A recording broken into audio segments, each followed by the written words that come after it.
L'heure de retrouver Judith Mergui en studio. C'est le retour de Judith. Bonjour Judith, comment ça va? Bonjour, je suis comme une folle. Ah là là, vous êtes belle, bronzée, vous rentrez de vacances là. Oui, bah oui, d'ailleurs c'est pour ça que j'ai mis du blanc pour vous foutre la rage jusqu'au bout.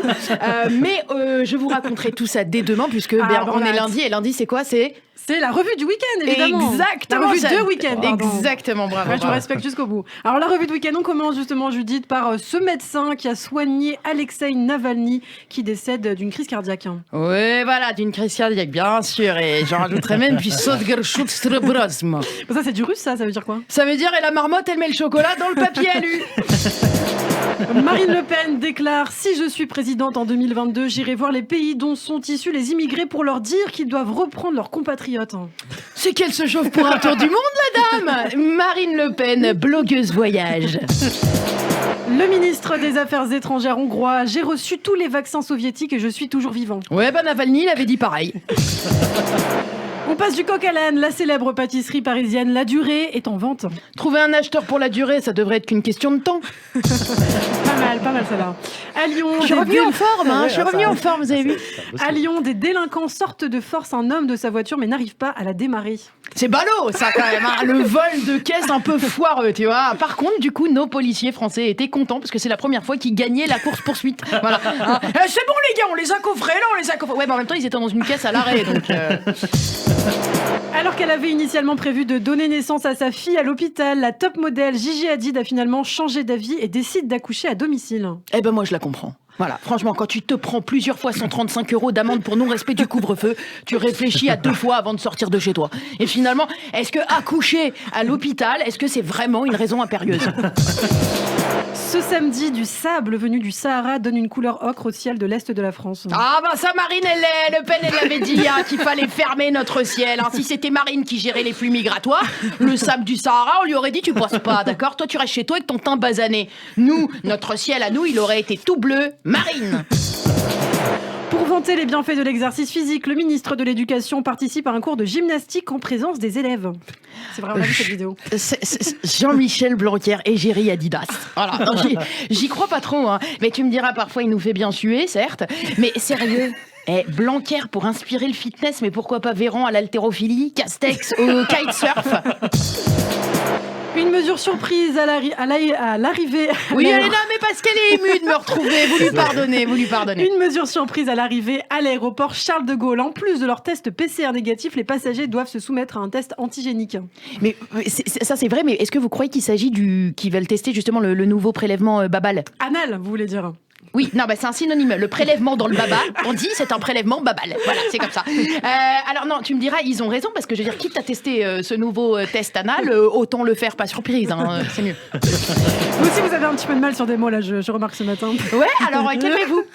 Selon l'Institut Pasteur, la contamination à la Covid-19 a lieu lors des repas. Ouais, alors on arrête de bouffer, puis c'est réglé. Voilà, puis comme ça, en plus, quand on sort de cette galère en 2032, on aura un corps de malade en maillot de bain sur la plage. Le remake français de la série israélienne Betty Pool, initié par Éric Toledano et Olivier Nakache, met en scène les séances en temps réel d'un psychanalyste. La série affiche déjà un succès. On a reçu d'ailleurs la semaine dernière la productrice de la série. Ah bah je suis très contente que vous côtoyez le gratin quand je suis pas là, merci beaucoup. Non mais tu m'étonnes, en même temps, c'est un succès, c'est normal que ça fonctionne. Hein. Un psy en réel qui te prend pas 80 € à la fin de l'heure, ça vaut le coup. Moi du coup j'ai quitté le mien, voilà, et puis à la place je mate la série. Mais je lui dis de chaque trauma ou névrose est différente quand même. Eh bah oui, d'accord, mais enfin, de toute façon, moi je suis comédienne, donc les névroses, je l'ai déjà tout un petit peu en moi. Hein. Et puis pour 80 balles de moins, moi s'il faut être schizo ou klepto ou uno ou cluedo, je m'en fous, hein, ça me change pas grand-chose. Recrudescence des excisions avec la crise du coronavirus. Eh oui, les violences faites aux femmes, c'est un indémodable, mais là, avec un confinement, on n'allait pas y couper. Fait divers, un homme raconte une excellente blague à sa femme, mais la situation tourne mal quand l'amant de celle-ci, caché dans la pièce, explose de rire. Aïe, celle-là, je sais pas si c'est un fake ou une vraie info, mais je l'ai aimé parce que c'est vrai que femme qui rit, femme à moitié dans ton lit, mais alors à mon avis, amant qui rit se fait découper le kiki. Alors ça, c'est exceptionnel. La lunette des toilettes d'Adolf Hitler va être vendue aux enchères. Pour acheter ça, à mon avis, il faut vraiment avoir des goûts de chiottes. Surtout qu'au vu de ses problèmes de gaz, il a dû bien l'user, la lunette. Non mais sérieusement, quoi, combien ça peut coûter le trône du diable? Ça va trop loin. Hier soir, le match OM-PSG se tenait à huis clos. Ouais, huis clos et 22 jbeb quand même. Non mais moi, écoutez, j'aime bien ces matchs PSG-l'OM parce que moi ça me rappelle que mon mari est en vie. Voilà. Le reste de l'année, autant on l'entend pas, on sait pas s'il est là, s'il est pas là. Mais là, pendant ces matchs PSG-l'OM, je l'entends pousser des cris, il se lève, il grogne, il y a quelque chose. Vous voyez, il est en vie. Marlène Schiappa déclare: la République doit dire non au certificat de virginité. Elle a pas tort, on peut pas dire hymen à tout. Merci Judith Mergui, c'était donc la revue du week-end de week-end. Judith Mergui qu'on retrouvera demain. Judith en forme, j'espère que ça vous a fait du bien ces petites vacances. Mais écoutez, non seulement ça m'a fait du bien, mais en plus c'est que vous avez réussi à me manquer. Et là je me dis, il était temps de rentrer. En même temps, il en faut pas grand-chose, je suis tellement exceptionnelle comme personne. Et regardez là, elle a pas changé, 2 semaines. Il était temps que je revienne l'adresser un petit peu. Merci Judith, on vous retrouve dès demain sur Radio J.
Merci beaucoup.